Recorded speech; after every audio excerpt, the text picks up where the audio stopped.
Good evening. Welcome, welcome. Going to be continuing the Read Through the Bible challenge, jumping into Job chapter 32 tonight.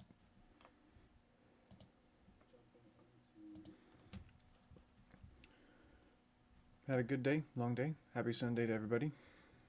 I'm going to go ahead and dive in.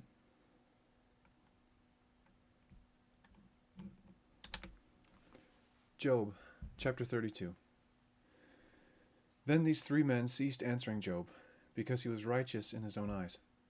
But the anger of Elihu, the son of Barachel the Buzite, of the family of Ram, burned. Against Job his anger burned, because he justified himself before God. And his anger burned against his three friends, because they had found no answer, and yet had condemned Job. Now Elihu had waited to speak to Job, because they were years older than he. And when Elihu saw that there was no answer in the mouth of the three men, his anger burned. So Elihu the son of Barachel the Buzite spoke out and said, I am young in years, and you are old. Therefore I was shy and afraid to tell you what I think. I thought age should speak, and increased years should teach wisdom. But it is a spirit in man, and the breath of the Almighty gives them understanding. The abundant in years may not be wise, nor may elders understand justice. So I say, listen to me. I too will tell what I think. Behold, I waited for your words. I listened to your reasonings while you were pondering what to say. I even paid close attention to you. Indeed, there was no one who refuted Job, not one of you who answered his words. Do not say, we have found wisdom. God will rout him, not man. For he has not arranged his words against me, nor will I repay him with your arguments. They are dismayed. They no longer answer. Words have failed them. Shall I wait because they do not speak, because they stop and no longer answer? I too will answer my share. I also will tell my opinion, for I am full of words. The spirit within me constrains me. Behold, my belly is like vented wine, like new wineskins it is about to burst. Let me speak that I may get relief. Let me open my lips and answer. Now let me now be partial to no one, nor flatter any man, for I do not know how to flatter, else my Maker would soon take me away.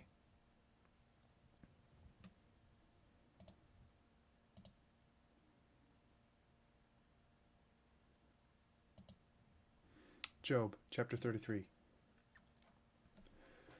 However now, Job, please hear my speech, and listen to all my words.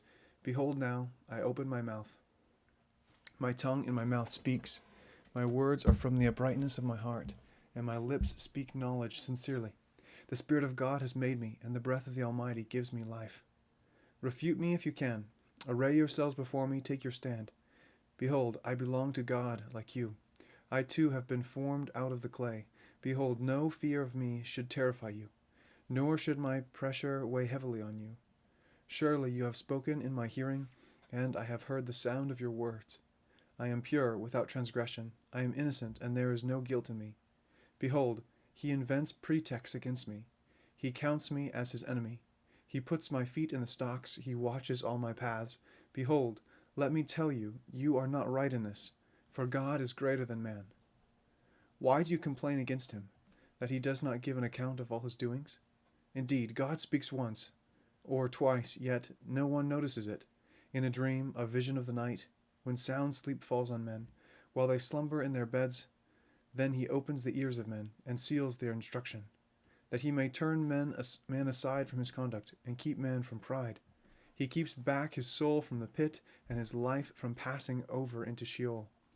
Man is also chastened with pain on his bed, and with unceasing complaint in his bones, so that his life loathes bread, and his soul favorite food. His flesh wastes away from sight, and his bones which were not seen stick out. Then his soul draws near to the pit, and his life to those who bring death. If there is an angel as a mediator for him, 1 out of 1,000, to remind a man what is right for him, then let him be gracious to him and say, deliver him from going down to the pit. I have found a ransom. Let his flesh become fresher than in youth. Let him return to the days of his youthful vigor. Then he will pray to God, and he will accept him, that he may see his face with joy, and he may restore his righteousness to man. He will sing to man and say, I have sinned and perverted what is right, and it is not proper for me. He has redeemed my soul from going to the pit, and my life shall see the light. Behold, God does all these oftentimes with men, to bring back his soul from the pit, that he may be enlightened with the light of life. Pay attention, O Job, listen to me, keep silent and let me speak. Then if you have anything to say, answer me. Speak, for I desire to justify you. If not, listen to me. Keep silent, and I will teach you wisdom.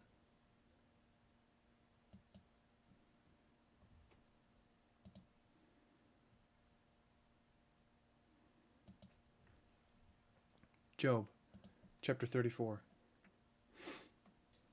Then Elihu continued and said, Hear my words, you wise men, and listen to me, you who know. For the ear tests words as the palate tastes food.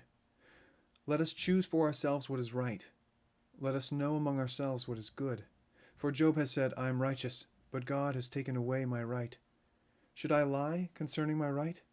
My wound is incurable, though I am without transgression. What man is like Job, who drinks up derision like water, who goes in company with the workers of iniquity, and walks with wicked men? For he has said, It profits a man nothing when he is pleased with God. Therefore listen to me, you men of understanding.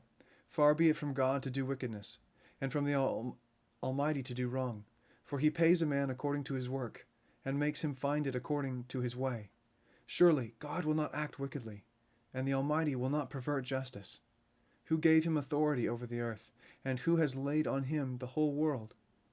If he should determine to do so, if he should gather to himself his spirit and his breath, all flesh would perish together, and man would return to dust. But if you have understanding, hear this. Listen to the sound of my words. Shall one who hates justice rule? And will you condemn the righteous mighty one, who says to a king, worthless one, to nobles, wicked ones, who shows no partiality to princes, no regard for the rich above the poor? For they all are the work of his hands.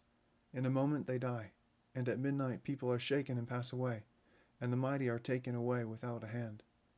For his eyes are upon the ways of a man, he sees all his steps. There is no darkness or deep shadow, for the workers of iniquity may hide themselves. For he does not need to consider a man further, that he should go before God in judgment.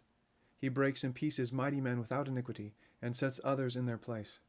Therefore he knows their works, and he overthrows them in the night, and they are crushed.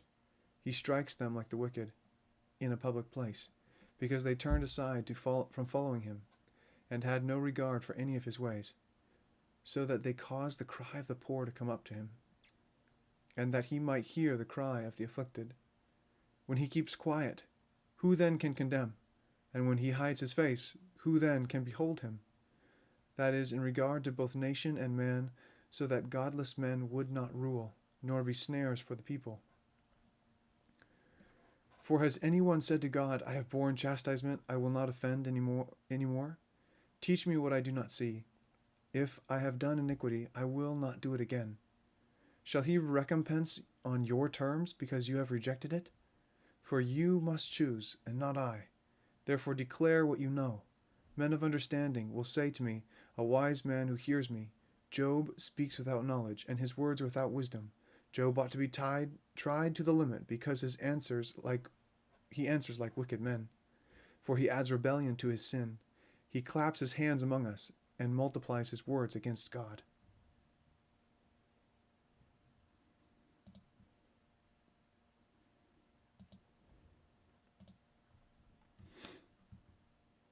Job, chapter 35. Then Elihu continued and said, Do you think this is according to justice? Do you say, My righteousness is more than God's? For you say, What advantage will it be to you? What profit will I have more than if I had sinned? I will answer you, and your friends with you. Look at the heavens and see, and behold the clouds. They are higher than you. If you have sinned, what do you accomplish against him? And if your transgressions are many, what do you do to him? If you are righteous, what do you give to him? Or what does he receive from your hand? Your wickedness is for a man like yourself, and your righteousness is for a son of man. Because of the multitude of oppressions they cry out. They cry for help because of the arm of the mighty. But no one says, Where is God my Maker, who gives songs in the night, who teaches us more than the beasts of the earth, and makes us wiser than the birds of the heavens? There they cry out, but he does not answer, because of the pride of evil men. Surely God will not listen to an empty cry, nor will the Almighty regard it. How much less when you say you do not behold him? The case is before him, and you must wait for him. And now, because he has not visited in his anger, nor has he acknowledged transgression well, so Job opens his mouth emptily. He multiplies words without knowledge.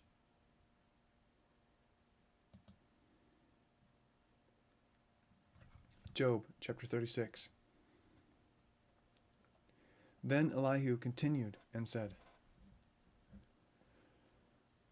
Wait for me a little, and I will show you that there is yet more to be said in God's behalf. I will fetch my knowledge from afar, and I will ascribe righteousness to my Maker. For truly my words are not false. One who is perfect in knowledge is with you. Behold, God is mighty, but does not despise any. He is mighty in strength of understanding. He does not keep the wicked alive, but gives justice to the afflicted. He does not withdraw his eyes from the righteous, but with kings on the throne. He has seated them forever, and they are exalted. And if they are bound in fetters and are caught in the cords of affliction, then he declares to them their work and their transgressions. They have magnified themselves. He opens their ear to instruction and commands that they return from evil. If they hear and serve him, they will end their days in prosperity and their years in pleasures. But if they do not hear, they shall perish by the sword, and they will die without knowledge. But the godless in heart lay up anger. They do not cry for help when he binds them. They die in youth, and their life perishes among the cult prostitutes. He delivers the afflicted in their affliction, and opens their ear in time of oppression. Then indeed he enticed you from the mouth of distress. Instead of it, a broad place with no constraint. And that which was set on your table was full of fatness. But you were full of judgment on the wicked. Judgment and justice take hold of you. Beware that wrath does not entice you to scoffing, and do not let the greatness of the ransom turn you aside. Will your riches keep you from distress, or all the forces of your strength? Do not long for the night, when people vanish in their place. Be careful, do not turn to evil.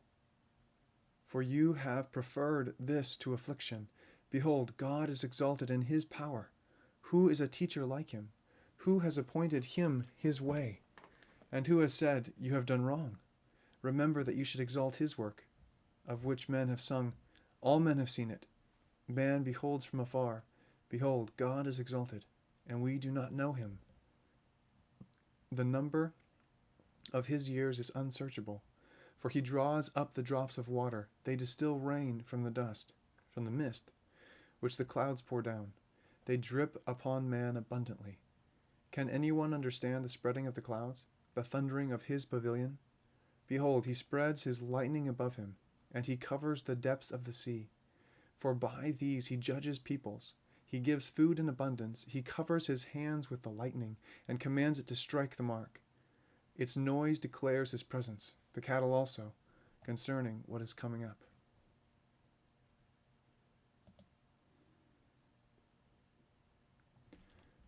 Job chapter 37.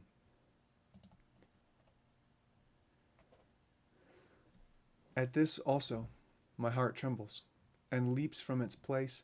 Listen closely to the thunder of his voice, and the rumbling that goes out from his mouth.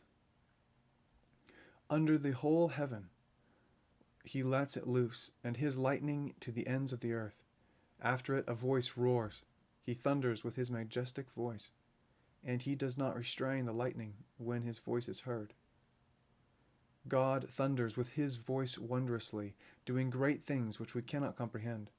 For to the snow he says, fall on the earth, and to the downpour and to the rain, be strong. He seals the hand of every man, that all men may know his work. Then the beast goes into its lair, and remains in its den. Out of the south comes the storm, and out of the north the cold. From the breath of God ice is made, and the expanse of the waters is frozen. Also with moisture he loads the thick clouds. He disperses the clouds of his lightning. It changes direction, turning around by his guidance, that it may do whatever he commands it on the face of the inhabited earth, whether for correction, or for his world, or for loving kindness, he causes it to happen. Listen to this, O Job. Stand and consider the wonders of God. Do you know how God established them, and makes the lightning of his cloud to shine? Do you know about the layers of the thick clouds, the wonders of one perfect in knowledge? You whose garments are hot, when the land is still because of the south wind, can you with him spread out the skies, strong as a molten mirror? Teach us what we shall say to him. We cannot arrange our case because of darkness. It shall be told him that I would speak, or should a man say that he would be swallowed up?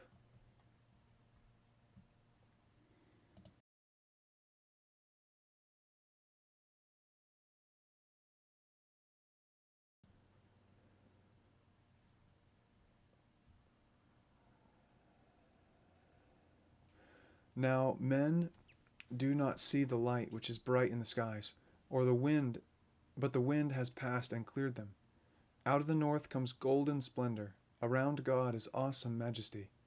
The Almighty, we cannot find him. He is exalted in power, and he will not do violence to justice and abundant righteousness. Therefore men fear him. He does not regard any who are wise of heart.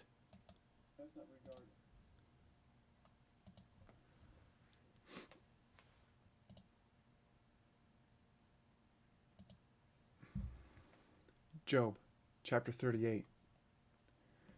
Then the Lord answered Job out of the whirlwind and said, who is this who darkens counsel by words without knowledge? Now gird up your loins like a man, and I will ask you, and you instruct me. Where were you when I laid the foundation of the earth? Tell me, if you have understanding, who set its measurements, since you know, or who stretched the line on it, or what were its bases sunk? Where were its bases sunk? On what were its bases sunk? Or who laid its cornerstone? When the morning stars sang together, and all the sons of God shouted for joy? Or who enclosed the sea with doors, when, bursting forth, it went out from the womb, when I made a cloud its garment, and thick darkness its swaddling band? And I placed boundaries on it, and I set a bolt in doors, and I said, thus far you shall come, but no farther, and here shall your proud waves stop. Have you ever in your life commanded the morning, and caused the dawn to know its place, that it might take hold of the ends of the earth, and the wicked be shaken out of it?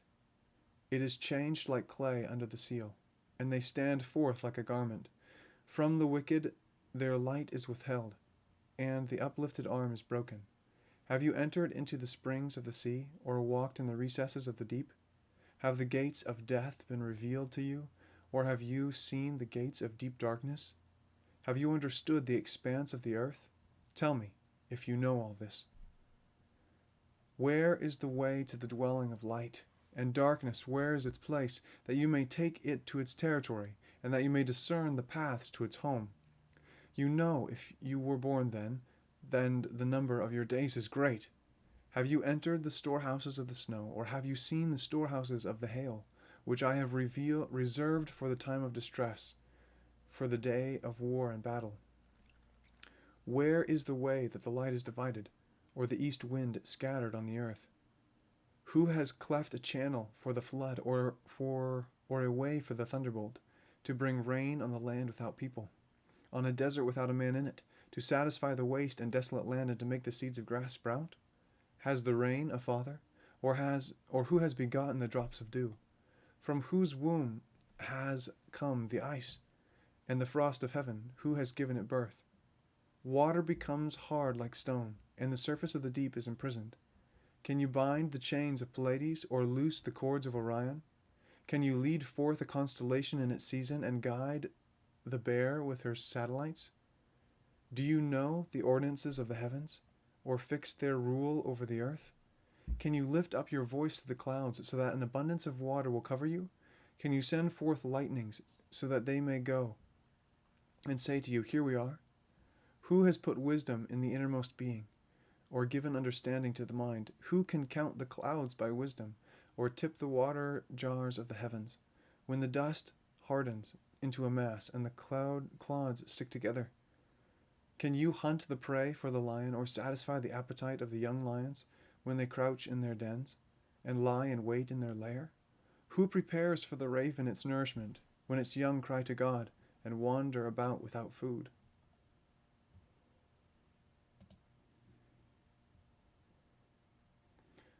Job, chapter 39. Do you know the time the mountain goats give birth? Do you observe the calving of the deer? Can you count the months they fulfill? Or do you know the time they give birth? They kneel down, they bring forth their young, they get rid of their labor pains. Their offspring become strong, and they grow up in the open field. They leave and do not return to them. Who set out the wild donkey free? And who loosed the bonds of the swift donkey? To whom I gave the wilderness for a home, and the salt land for his dwelling place. He scorns the tumult of the city, the shoutings of the driver he does not hear. He explores the mountains for his pasture, and searches after every green thing.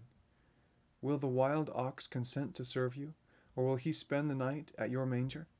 Can you bind the wild ox in a furrow with ropes, or will he harrow the valleys after you? Will you trust him because his strength is great, and leave your labor to him? Will you have faith in him that he will return your grain, and gather it from your threshing floor? The ostrich's wings flap joyously with the pinion and plumage of love, for she abandons her eggs to the earth, and worms them in the dust. And she forgets that her foot may crush them, or that a wild beast may trample them. She treats her young cruelly, as if they were not hers. Though her labor be in vain, she is unconcerned, because God has made her forget wisdom, and has not given her a share of understanding. When she lifts herself on high, she laughs at the horse and its rider. Do you give the horse its might? Do you clothe his neck with a mane? Do you make him leap like the locust? His majestic snorting is terrible. He paws in the valley and rejoices in his strength. He goes out to meet the weapons. He laughs at fear and is not dismayed, and he does not turn back from the sword. The quiver rattles against him, the flashing spear and javelin. With shaking and rage he races over the ground, and he does not stand still at the voice of the trumpet. As often as the trumpet sounds, he says, Aha! And he scents the battle from afar, and the thunder of the captains, and the war cry. Is it by your understanding that the hawk soars, or stretches his wings toward the south? Is it at your command that the eagle mounts up and makes its nest on high, or the cliff dwells and lodges upon the rocky crag, an inaccessible place? From there he spies out food. His eyes see it from afar. His young ones also suck up blood, and where the slain are, there is he.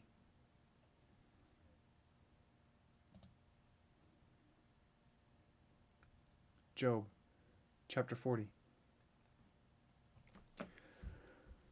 Then the Lord said to Job, Will the fault-finder contend with the Almighty? Let him who reproves God answer it. Then Job answered the Lord and said, Behold, I am insignificant. What can I reply to you? I laid my hand on my mouth. Once I have spoken, and I will not answer, even twice, and I will add nothing more. Then the Lord answered Job out of the storm and said, Now gird up your loins like a man, and I will ask you, and you instruct me. Will you really annul my judgment? Will you condemn me that you may be justified? Or do you have an arm like God, that you can thunder with a voice like his? Adorn yourself with eminence and dignity, and clothe yourself with honor and majesty. Pour out the overflowings of your anger, and look on everyone who is proud, and make him low. Look on everyone who is proud, and humble him, and tread down the wicked where they stand. Hide them in the dust together. Bind them in the hidden place. Then I will also confess to you that your own right hand can save you. Behold now, Behemoth, which I made as well as you. He eats grass like an ox. Behold now his strength in his loins, and his power in the muscles of his belly. He bends his tall tail like a cedar. The sinews of his thighs are knit together. His bones are tubes of bronze. His limbs are like bars of iron. He is the first of the ways of God.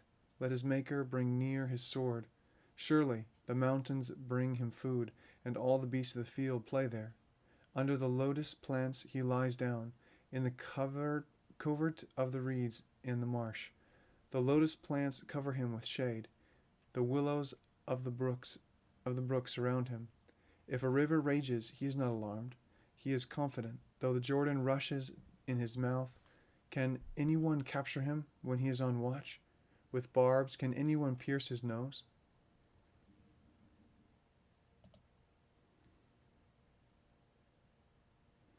Job, chapter 41.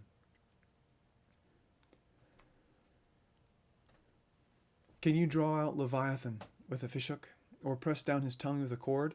Can you put a rope in his nose, or pierce his jaw with a hook? Will he make many supplications to you, or will he speak to you soft words? Will he make a covenant with you? Will you take him as a servant forever? Will you play with him as with a bird, or will you bind him for your maidens? Will the traders bargain over him? Will they divide him among the merchants? Can you find his skin with harpoons, or his head with fishing spears? Lay your hand on him. Remember the battle. You will not do it again. Behold, your expectation is false. Will you be laid low even at the sight of him? No one is so fierce that he dares to arouse him. Who then is he that can stand before me? Who has given to me that I should repay him? Whatever is under the whole heaven is mine. I will not keep silent concerning his limbs, or of his mighty strength, or his orderly frame. Who can strip off his outer armor? Who can come within his double mail? Who can open the doors of his face? Around his teeth there is terror. His strong scales are his pride, shut up as with a tight seal. One is so near to another that no air can come between them. They are joined one to another. They clasp each other and cannot be separated. He sneezes, flash forth light, and his eyes are like the eyelids of the morning. Out of his mouth go burning torches. Sparks of fire leap forth. Out of his nostrils smoke goes forth, as from a boiling pot and burning rushes. His breath kindles coals, and a flame goes forth from his mouth. In his neck lodges strength, and dismay leaps before him. The folds of his flesh are joined together, firm on him and immovable. His heart is as hard as a stone, even as hard as a lower millstone. When he raises himself up, the mighty fear. Because of the crashing they are bewildered. The sword that reaches him cannot avail, nor the spear, the dart, or the javelin. He regards iron as straw, bronze as rotten wood. The arrow cannot make him flee. Slingshots are turned into stubble before him. Clubs are regarded as stubble. He laughs at the rattling of the javelin. His underparts are like sharp potsherds. He spreads out like a threshing sledge on the mire. He makes the depths boil like a pot. He makes the sea like a jar of ointment. Behind him he makes a wake to shine. One would think the deep to be gray-haired. Nothing on earth is like him. One made without fear. He looks on everything that is high. He is king over all the sons of pride.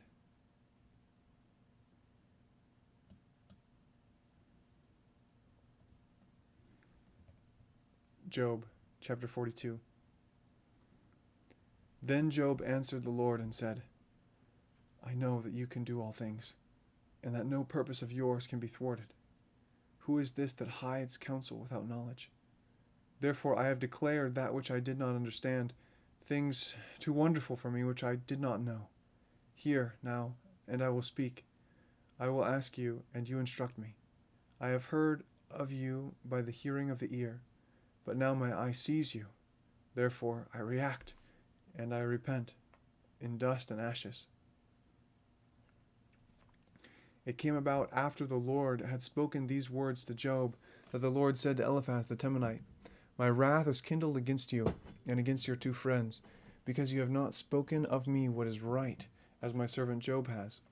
Now therefore, take for yourselves 7 bulls and 7 rams, and go to my servant Job, and offer up a burnt offering for yourselves. And my servant Job will pray for you, for I will accept him, so that I may not do with you according to your folly, because you have not spoken of me what is right, as my servant Job has. So Eliphaz the Temanite, and Bildad the Shuhite, and Zophar the Naamathite went and did as the Lord told them, and the Lord accepted Job. Then the Lord restored the fortunes of Job, when he prayed for his friends, and the Lord increased all that Job had 2-fold. Then all his brothers, and all his sisters, and all who had known him before came to him, and they ate bread with him in his house.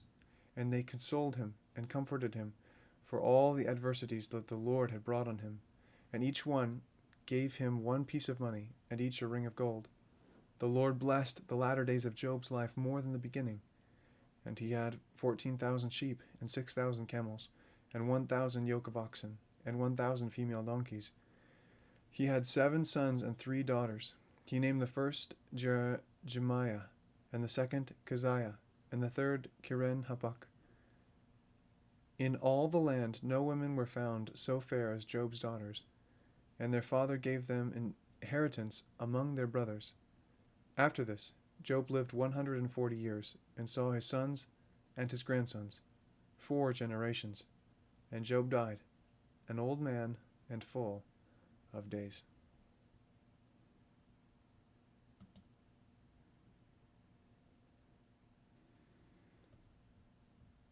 Okay, that's all I have for tonight, or at least for the pre-midnight portion. Thanks for joining. I'm off to play my dad chess. Might hop back on later for some other things. We'll see. But for now, adios. God bless.